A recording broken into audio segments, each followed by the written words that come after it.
Dear students and all respected viewers, myself Preetham sir, and now we will see the second lesson of 4th standard of Maharashtra board, that is Aesop's Fable. तो dear students, हम English subject 4th standard का आज second lesson देखेंगे जो कि है एसप्स fables. तो students, start करने से पहले मैं आपको अपने चैनल के बारे में बता दूं कि यहाँ पर आपको हर तरह के मतलब फर्स्ट स्टैंडर्ड से लेकर के 12th स्टैंडर्ड तक के जो भी वीडियोस हैं मैक्सिमम सब्जेक्ट्स के मिल जाएंगे। तो आप इसे सब्सक्राइब करिए और जो भी फ्रेंड्स या रिलेटिव्स आपके हैं जो कि अभी फर्स्ट से लेकर के 12th स्टैंडर्ड तक के बीच में, तो उनको ये शेयर भी करिए, इनके बारे में बताइए भी, क्योंकि लॉकडाउन में यही अब एक ज़रिया रह गया जिससे हम अपनी पढ़ाई में कंटिन्यूटी रख सकते हैं। तो आइए, और चैनल को आप सब्सक्राइब नहीं किए हैं तो सब्सक्राइब भी कर लीजिए और दूसरों को भी रिकमेंड करिए। तो आइए हम ये लेसन देखते हैं एसप्स फेबल। तो एसप्स फेबल, इस लेसन का पहले जो मीनिंग है वो समझ लेते हैं। तो एसप्स यहाँ पे क्या है? नाउन है, पर्सन का नाम है। ये आप पर्सन देख सकते हो, इन्हीं का नाम ये एसप है, ऐसा हम इमेजिन कर सकते हैं। इनकी जो फेबल्स है, अब फेबल्स को हिंदी में क्या कहते हैं? तो इसे नीति कथा कहते हैं या दंत कथाएं कहते हैं। तो इनकी जो कहानियाँ थी इसमें कुछ नीति, कुछ मोरल, कुछ नैतिकता होती है। तो वैसी कहानियाँ हमें यहाँ पर देखनी है। तो आइए डियर स्टूडेंट्स, इसको हम वर्ड टू वर्ड रीड करते हैं एंड देन इसको हम समझते भी हैं। Fables are short stories that have a moral or message for us. Something is to learn and keep in mind as we grow up. Most of the fables have animal characters who think and act just like human beings. तो dear students, first paragraph ही आपने पढ़ा, वहाँ पे fables क्या होते हैं इसके बारे में ही दिया गया है। तो कितना इजीली, कितने इजी वर्ड्स में बताया गया है कि फेबल्स क्या हैं। तो फेबल्स आर शॉर्ट स्टोरीज, ये शॉर्ट स्टोरीज होती हैं दैट हैव अ मोरल और मैसेज, जिसमें कि नैतिकता होती है। मोरल मतलब नैतिकता है ना, इथिक्स होते हैं, कुछ इथिकल पॉइंट्स होते हैं, और मैसेज कुछ संदेश होते हैं फॉर अस, अस मतलब हमारे लिए। समथिंग टू लर्न, कुछ चीज़ें ऐसी होती हैं जो हमें सीखने के लिए होती है। एंड कीप इन माइंड, और हमारे माइंड में रखने के लिए, हमारे मस्तिष्क में रखने के लिए। एज वी ग्रो अप, जैसे जैसे हम बड़े हो रहे हैं ना, तो वैसे वैसे कुछ इसके अंदर नैतिकता होती है, कुछ ऐसे मैसेज होते हैं, कुछ संदेश होते हैं जो हमें अपने माइंड में रखने चाहिए और इससे हम सीखते भी हैं। Most of the fables have animal characters, और बहुत सारे जो फेबल्स हैं, जो दंत कथाएं हैं, जो नीति कथाएं हैं, उसमें जो मेन कैरेक्टर्स होते हैं ना, वो क्या होते हैं? एनिमल्स होते हैं। कौन होते हैं? एनिमल, जानवर होते हैं। हु थिंक, जो, हु यहाँ पे क्या है? जो, थिंक मतलब सोचते हैं, एंड एक्ट और ऐसा काम करते हैं, जस्ट लाइक ह्यूमन बीइंग, जैसे कि एक मनुष्य काम कर रहा हो। तो डियर स्टूडेंट्स, पहला जो पैराग्राफ है ना, समझना बहुत इंपॉर्टेंट है, क्योंकि जो फेबल्स हम पढ़ेंगे वो एक शॉर्ट स्टोरीज होगी और उसमें एक मोरल होगा, उसमें हमारे लिए एक मैसेज होगा। जैसे हम बड़े होते जाएंगे तो उसे हमें सीखना है और अपने माइंड में रखना है। और जैसा कि इस फेबल्स में स्टार्टिंग में बता दिया कि मोस्ट ऑफ द फेबल्स में जो कैरेक्टर होता है वो कौन होता है? एक एनिमल होता है जो कि ह्यूमन बीइंग की तरह सोचता है और वैसा ही काम भी करता है। तो आइए डियर स्टूडेंट्स, अब हम सेकंड पैराग्राफ की तरफ चलते हैं और देखते हैं कि उसके अंदर क्या दिया हुआ है। तो सेकंड पैराग्राफ में दिया है, it is believed that many of the fables were told by a wise person called Aesop. तो ऐसा बिलीव किया जाता है, ऐसा विश्वास किया जाता है। बिलीव फर्स्ट फॉर्म है, उसका सेकंड फॉर्म है बिलीव्ड, क्योंकि मोस्ट ऑफ द जो स्टोरीज होती हैं तो ये सब किस में चली जाती हैं? हमारे पास्ट टेंस में। तो डियर स्टूडेंट्स, आपको अपने वर्ब पे बहुत ज़्यादा फोकस करना है, कि पार्ट्स ऑफ स्पीच में आपने देखा ना, नाउन, प्रोनाउन, उसके बाद वर्ब आता है, और वर्ब बहुत इंपॉर्टेंट है। जितना आपका वर्ब अच्छा होगा, वर्ब का नॉलेज अच्छा होगा, उतना आप अच्छी इंग्लिश समझ पाएंगे। तो यहाँ पे ऐसा विश्वास किया जाता है कि मेनी ऑफ द फेबल्स, जो भी फेबल्स हैं, जो नीति कथाएं हैं, दंत कथाएं हैं, बहुत सारी, we are first told by a voice person called Aesop. ऐसा माना जाता है कि ये जो फेबल्स है बहुत सारी, इसको सबसे पहले किसने कहा? एक चतुर, विद्वान, वॉइस, WISE, इसका मतलब होता है बुद्धिमान और चतुर। तो ऐसे चतुर व्यक्ति ने कहा जिसका नाम था एसप। तो आप देख सकते हैं तो बच्चों जब आप गांव में जाते हो तो आपको ऐसे दादाजी मिलते हैं ना, जो बहुत सी नीति कथाएं सुनाते हैं, कहानियां सुनाते हैं। तो इनका नाम है एसप्स, और ऐसा माना जाता है कि बहुत सी जो दंत कथाएं इन्होंने ही कही है। एसप्स lived hundreds of years ago in a country called Greece। और ऐसा बताया जाता है कि जो एसप है वो कहाँ रहते थे। लिव फर्स्ट फॉर्म है, उसका सेकंड फॉर्म है लिव्ड, रहा करते थे हंड्रेड्स ऑफ ईयर्स अगो, सैकड़ों साल पहले, है ना, एक कंट्री में, और उस कंट्री का नाम था ग्रीस, उस देश का नाम था Greece. His story became so popular that people passed them on from generation to generation। तो डियर स्टूडेंट्स, इनकी जो कहानियां थी, हिज स्टोरी मतलब इनकी कहानियां, बिकम सो पॉपुलर, हो गई, बिकम मतलब हो जाना, सो पॉपुलर मतलब बहुत प्रसिद्ध हुई, दैट इतनी की पीपल पास देम, जो लोग थे वो उसे पास करने लगे। पास करना मतलब एक से दूसरे के पास देना, तो देने लगे on from generation to generation. Generation मतलब होता है पीढ़ी, जैसे कि आपके दादाजी थे तो दादाजी से पिताजी को मिला, पिताजी से आपको मिल रहा है, तो इसी को हम कहते हैं जनरेशन टू जनरेशन, पीढ़ी दर पीढ़ी। Many proverbs and sayings that we use today are based on these fables। तो many proverbs, proverb means आप कह सकते हैं कि जो मुहावरे होते हैं वो, एंड sayings मतलब कहावतें, तो जो मुहावरे और कहावतें दैट वी यूज टुडे, जिसका आज हम उपयोग करते हैं, यूज मतलब उपयोग करना, टुडे मतलब आज, are based on these fables, वो सब किस पे बेस्ड होती हैं, किस पे आश्रित होती हैं, किस पे आधारित होती हैं, इन्हीं दंत कथाओं पे, इन्हीं फेबल्स पे, इन्हीं नीति कथाओं पे आश्रित होती हैं या उस पर निर्धारित की गई हैं। Here are two well known fables. और इस लेसन में हमने अब तक सिर्फ फेबल्स पढ़ा, और एसप जी जो है जिन्होंने ये फेबल्स बोले हैं, इनका इंट्रोडक्शन देखा। तो इस लेसन में हम ऐसे ही 2 फेबल्स देखेंगे, 2 दंत कथाएं देखेंगे, जिसमें कि हमें कुछ मोरल, कुछ नैतिकता मिलेंगी, और कुछ मैसेज, कुछ संदेश हमें मिलेंगे, जो कि हम जैसे जैसे बड़े होते जाएंगे हमें अपने माइंड में रखना है। तो आइए डियर स्टूडेंट्स, हम अब जो स्टोरी है, जो फेबल है एसप्स की, वो स्टार्ट करते हैं। तो फर्स्ट स्टोरी जो है, फर्स्ट फेबल जो है, उसका नाम क्या है, the stag at the pool. क्या है, the stag at the pool. Stag means बारहसिंगा। तो डियर स्टूडेंट्स, आइए हम बारहसिंगा देख भी लेते हैं, है कि नहीं। ये देखिए आपके सामने दिखा ना, ये जो आपको दिखाई दे रहा है हिरन जैसा, लेकिन इसके सिंग देखिए कितने अच्छे हैं, है ना, कितने शानदार आलीशान हैं।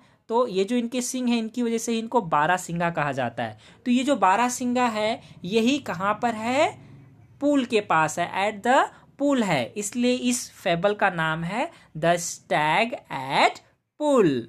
तो आइए इसकी हम रीडिंग करते हैं। One day a beautiful Stag come at a pool of a clear water. As he bent down to drink, he saw his own reflection in the water। तो one day, एक दिन, एक ब्यूटीफुल, एकदम सुंदर सा Stag मतलब बारहसिंगा, cam, ये cam जो आपको डियर स्टूडेंट्स दिख रहा है, ये कम, COME इसका सेकेंड फॉर्म है। जैसा कि मैंने आपको बताया, most of the stories past में ही होती हैं, इसलिए यहाँ पे सेकेंड फॉर्म यूज किया गया है। तो कैम टू अ पूल, वह जो बारहसिंगा है वह आया, क्योंकि पास्ट में है ना, तो पुल के पास आया, ऑफ क्लियर वाटर, एकदम साफ सुथरा जो पानी था उसके पास आया। एज ही बेंट डाउन, यहाँ पे जो बेंट आपको दिखाई दे रहा है, ये भी सेकेंड फॉर्म है, किसका, बेंड का, BEN और D। तो बेंड मतलब क्या होता है, मुड़ना। तो जैसे ही वो मुड़ा, तो मुड़ने के बाद क्या हुआ कि पीने के लिए, टू ड्रिंक मतलब पानी पीने के लिए, ही सॉ, और उसने देखा, सॉ भी क्या है, सेकंड फॉर्म है सी का, SEE, सी मतलब देखना, सॉ मतलब देखा, उसने देखा, हिज ऑन रिफ्लेक्शन, उसने अपनी खुद की रिफ्लेक्शन देखी। रिफ्लेक्शन मतलब होता है प्रतिबिंब, परछाई, इन द वाटर, उस पानी में, साफ सुथरा पानी था ही। तो जैसे ही उसने पानी पीने के लिए जैसे वो झुका, तो उसने क्या देखा, अपना खुद की परछाई, अपनी खुद की रिफ्लेक्शन को उसने उसमें देखा। He was delighted, once again he was delighted. तो डिलाइटेड क्या है, सेकेंड फॉर्म है डिलाइट का। डिलाइट मतलब होता है खुश होना, आनंदित होना। तो वो बहुत ही खुश हुआ विथ वॉट ही सॉ। वह किसके साथ इतना खुश हुआ, जो उसने उसमें देखा, उसने प्रतिबिंब में जो देखा वो देख के वो बहुत खुश हुआ। सी का सेकेंड फॉर्म है saw. Instead of drinking water, तो dear students, instead of drinking water he kept looking at his own reflection. तो इंस्टीड ऑफ, इंस्टीड मतलब होता है के अलावा, तो पानी पीने के अलावा ही केप्ट, केप्ट कीप का सेकेंड फॉर्म है, KEEP, कीप। कीप क्या होता है, फर्स्ट में होता है कीप मतलब रखना।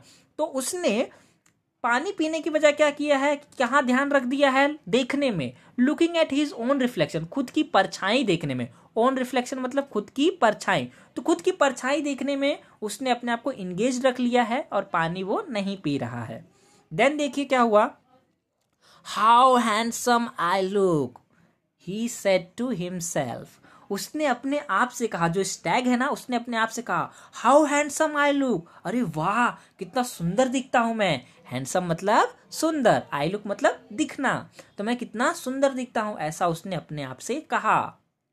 How beautiful are these curving antlers, और उसने आश्चर्य करते हुए कहा। हमें क्यों पता चल रहा है आश्चर्य कर रहे हैं, क्योंकि एक्सक्लेमेशन मार्क आप देख सकते हैं, तो यहाँ पे एक्सक्लेमेटरी भी यूज हो रहा है। तो यहाँ पे वो कह रहे हैं वाओ कितना सुंदर, ब्यूटीफुल मतलब सुंदर, are this curving antlers. Curving antlers मतलब होता है घुमावदार बारहसिंगा के जो सिंग होते हैं वो, एंटलर्स मतलब बारहसिंगा के सिंग, कर्विंग मतलब घुमावदार। तो ये जो घुमावदार उसके सिंग थे, वाह कितने सुंदर दिख रहे हैं उसे। How they add, how they add my beauty, how graceful they look. अब वो कह रहे वाह कितने अच्छे से ये मेरी सुंदरता को बढ़ा रहे हैं, और एकदम आश्चर्य करके बोल रहा वाह कितनी मेरी सुंदरता बढ़ा रहे हैं। हाउ ग्रेसफुल, ग्रेसफुल मीन्स सुशोभित करना, प्रिटी लवली, दे लुक वो कितने सुंदर, कितने लवली प्रिटी दिख रहे हैं। ऐसा कौन एक्सक्लेम कर रहा है, कौन आश्चर्य कर रहा है, खुद स्टैग कर रहा है, जो बारहसिंगा है खुद की रिफ्लेक्शन देख के ये सब बोल रहा है अपने आप से। Then he moved nearer and saw his leg reflected in the pool. And then फिर उसके बाद क्या हुआ कि ही मूव्ड नियरर। अब यहाँ पे डियर स्टूडेंट्स जो मूव्ड है वो मूव का MOVE, मूव, ये मूव आपने देखा होगा ना, कई बार इसकी तो आते हैं ऐड भी, तो वही है MOVE मूव। ये मूव मतलब एक जगह से दूसरी जगह जाना।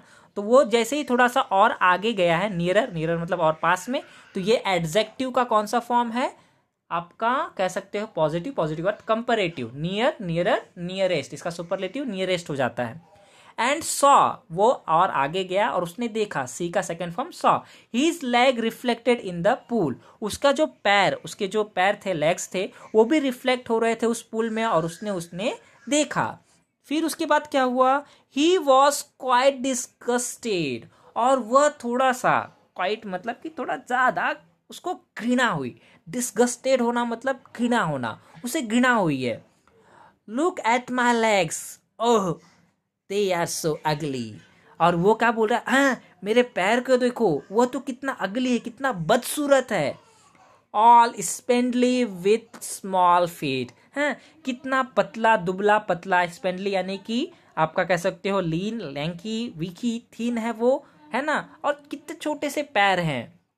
How I wish the antler that give me leg worthy of my stately antler. तो उसने क्या कहा, how I wish that nature had given me legs worthy of my stately antlers. अब वो यहाँ पे बोल रहा है हाँ क्या अभी इच्छा है कि ये जो नेचर है, इसने, नेचर मतलब जो प्रकृति है, यानी भगवान को भी लोग, हम लोग देखो क्वेश्चन, जब कोई चीज़ हमारे पास बुरी रहती है तो, जो हमें अच्छी नहीं लगती है, तो वैसे ये भी भगवान को ही कोस रहा है, नेचर को ही कोस रहा है कि हाँ ये तो कैसा मेरे जो शानदार, स्टेटली एंटलर्स मतलब जो एकदम शानदार, आलीशान, एकदम पॉज और मैजेस्टिक जो एंटलर्स दिख रहे हैं, उसके सामने ये कैसा पैर मुझे दे दिया भगवान ने, या मेरी इस प्रकृति ने कैसा बनाया मुझे, कितने शानदार मेरे क्या हैं, एंटलर्स हैं, मेरे बारहसिंगा, मेरे सिंग हैं। और उसके सामने ये कैसा दुबला पतला सा खराब सा एकदम अगली सा है ना, बदसूरत सा पैर दिया है। तो डियर स्टूडेंट्स, ऐसा होता है ना कई बार कि हम ऐसा सोचते हैं कि अरे हमारे पास ये सब चीज़ें तो कितनी शानदार हैं, लेकिन ये चीज़ें कितनी बदसूरत सी आ गई है। तो यहाँ पर आप देख सकते हो कि इसके सिंग कितने अच्छे और शानदार दिख रहे हैं कि नहीं, स्टेटली हैं, और उसके जो लेग्स हैं वो कितने वीक दिख रहे हैं, है कि नहीं, थिन हैं। तो यही चीज़ उसने भी वहाँ पर देखी है। आप देख सकते हैं कि वाटर में उसको उसका रिफ्लेक्शन दिख रहा है। As he was brooding in this way, the stag heard an arrow going swish across the pool. तो डियर स्टूडेंट्स, जैसे ही कि वो वहां पर सोच रही थी इस तरीके से, ब्रूडिंग मतलब होता है सोचना, ब्रूड का फर्स्ट फॉर्म प्लस आईएनजी है और वॉज के साथ आया है, तो कौन सा टेंस है ये, पास्ट कॉन्टिन्यूअस टेंस है ये। तो जैसे ही कि वो अपना इस वे में सोच रही थी कि अरे मेरे 12 सिंग, मतलब मेरे जो सिंग हैं वो एंटलर्स हैं, वो कितने शानदार हैं, और मेरे पैर क्या हैं, बहुत ही अगली हैं, तभी द स्टैग हर्ड, उस 12 सिंगा ने सुना, हर्ड मतलब सुनना, ये भी हियर, HEAR, हियर, इसका ये सेकेंड फॉर्म है। An arrow going swish across the pool, उसने सुना कि एक एरो स्विज करके कहाँ गया है, अक्रॉस द पुल गया है, मतलब कि पुल की उस तरफ गया। At the same time he picked up the scent of hunters, और ठीक उसी समय, picked ये भी क्या है, सेकेंड फॉर्म है पिक का, PICK, उसके साथ ईडी लग गया तो सेकेंड फॉर्म है। उसी समय उसने सूंघ लिया है, सेंट करना मतलब सूंघ लिया है, किसको, हंटर्स को, हंटर्स की सुगंध को उसने सूंघ लिया है। With a quick turn he bounded away, और बहुत तेजी से घूमते हुए वो वहां से बहुत दूर भाग गई। बाउंडेड अवे मतलब वहां से निकल करके घेरे से दूर भाग जाना। His legs carried him swiftly into the forest, और उसके जो पैर थे, जो लेग्स थे, जिसको अभी वो कोस रही थी कि अगली, कोस रहा था कि अगली है, ऐसा है वैसा, उसी पैर ने उसको स्विफ्टली मतलब क्विकली, एकदम तेजी से उसको वहां से फॉरेस्ट में लेकर के गए हैं। The hunters were hot on his trail but they were no match for his speed, जो हंटर्स थे वो भी हॉट थे, गर्म थे भाई, उनको भी जो स्टैग है उसको पकड़ना था, तो वो भी बहुत तेजी में थे, और उनका निशाना, ट्रेल मतलब होता है निशाना, है कि नहीं, मार्क, तो वो भी तेज था, लेकिन जो स्टैग है उसकी स्पीड से वो मैच नहीं कर पाया। स्टैग बहुत ही स्पीड से वहां से निकल गया।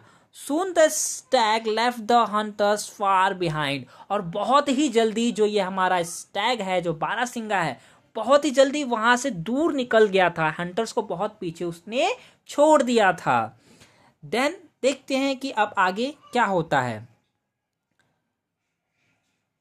तो डियर स्टूडेंट्स, अब safe and out of hunters, वो अब सेफ थी और सेफ था और out of hunters reach, Hunter की जो रीच थी, बहुत सारे शिकारी जो थे, है कि नहीं, वो लोग ग्रुप में शिकार करते हैं, तो उनके रीच से वो बहुत दूर थी। और द स्टैग सॉड डाउन, और स्टैग क्या हुई, स्लो डाउन हो गई, सॉरी ये सो नहीं स्लोड है कि नहीं, ये स्लो का सेकेंड फॉर्म है, तो वो अब धीरे हो गई है। सडनली, और अचानक, without realising it he walked into thicket, और सडनली और अचानक बिना कुछ उसने महसूस करते हुए वो कहाँ चले गई, थिकेट में, थिकेट मतलब होता है झाड़ियाँ, तो वो झाड़ियों में चले गई। There were trees with strong branches growing close together, और वहाँ पे बहुत से ऐसे ट्रीज थे जिसके ब्रांचेस क्या थे, स्ट्रॉन्ग होकर के ग्रो हुए थे, मजबूती से ग्रो हुए थे। And alas, the same antlers which he was so proud got caught into thick growth, और उसके साथ बहुत बुरा हुआ। बुरा ये हुआ कि उसके जो एंटलर्स थे, जिसपे वो प्राउड कर रही थी, बहुत अभिमान था उसको, गर्व था, वो वहां पे कॉट मतलब कैच का सेकेंड फॉर्म है, कैच मतलब पकड़ लिए गए, ठीक है, तो CATCH, कैच का ये सेकेंड फॉर्म है, कॉट। तो उसी थिकेट में उसके जो सिंग थे बारहसिंगा के, वो उसमें फंस गए हैं। The stag tried to shake himself free, और स्टैग ने कोशिश की कि वो अपने आप को फ्री कर सके, but the more he struggle the more entangled his antlers caught in the branches, लेकिन यहाँ पे जितना वो अपने आप को स्ट्रगल, जितना वो वहां पे संघर्ष कर रही थी, संघर्ष कर रहा था, क्योंकि स्टैग इज अ मेल, तो वो जितना ज्यादा स्ट्रगल कर रहा था उतना ज्यादा ही उसके जो एंटलर्स थे वो इंटेंगल मतलब उसमें और फंसते जा रहे थे, वो बाहर नहीं निकल रहे थे। Once again the stag could hear the hunters drawing close and grew afraid. अब यहाँ पे फिर से एक बार इस स्टैग ने सुना कि हंटर्स और पास आ रहे हैं और नज़दीक आ रहे हैं, और वो और ज़्यादा डर गया, एकदम अफ्रेड हो गया। अफ्रेड होना मतलब डर जाना। तो आइए डियर स्टूडेंट्स देखते हैं क्या होता है, क्या जो हंटर्स हैं उसने इसे पकड़ लिया या फिर कुछ ऐसा हुआ कि ये वहां से भागने में सफल हो पाया। तो देखते हैं। With a great difficulty he managed to free his antlers and bounded away. और बहुत डिफिकल्टी के साथ, बहुत परेशानी और कठिनाइयों के बाद उसने मैनेज किया किसी भी तरह अपने एंटलर्स को, अपने जो सींग को बाहर निकाला और फिर वहां से बहुत दूर निकल गया। Then I realized now that my ugly feet saved my life. I was so proud of these handsome antlers, but they would have been the cause of my death. Very often we dislike the very things that are most useful to us. तो अब ये जितने भी statement हैं, ये जो हमारा Stag है ये फिर से अपने आप से कह रहा है कि आई रियलाइज, मुझे महसूस हुआ, नाउ अभी, दैट की, है ना, मुझे अभी रियलाइज हुआ कि माई अगली फीट, मेरे जो ये बदसूरत से पैर थे, सेव्ड माई लाइफ, उन्होंने मेरी जिंदगी बचाई। I was so proud of this handsome antlers, और मैं तो बड़े ही प्राउड कर रहे थे, गर्व कर रहा था मैं कि मेरे ये जो सुंदर से, है ना, एंटलर्स हैं, but they would have been the cause of my death, लेकिन ये हो सकते थे, वुड हैव बीन मतलब ये हो सकते थे मेरे जो मृत्यु, माई डेथ मतलब मेरे मृत्यु के कारण, कॉज मतलब कारण, हो सकते थे।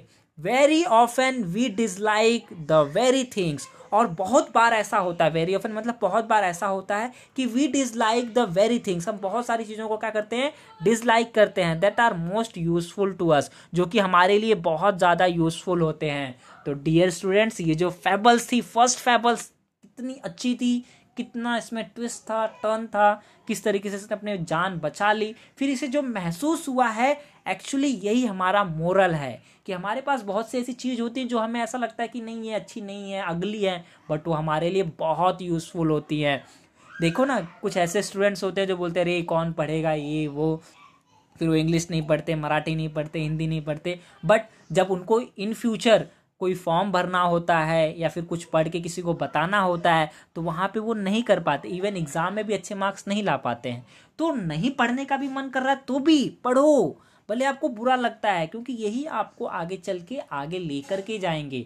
जैसे आपने देखा ना, स्टैग के जो लेग्स थे वो उसे कितने अगली लग रहे थे, कितने बुरे लग रहे थे, बट उसी ने इसकी लाइफ बचाई ना। तो इसी तरीके से आप जब एजुकेटेड हो जाओगे तो ये आपके साथ साथ आपके परिवार और आपके आसपास के लोगों की भी लाइफ को वो अच्छी बना देगी।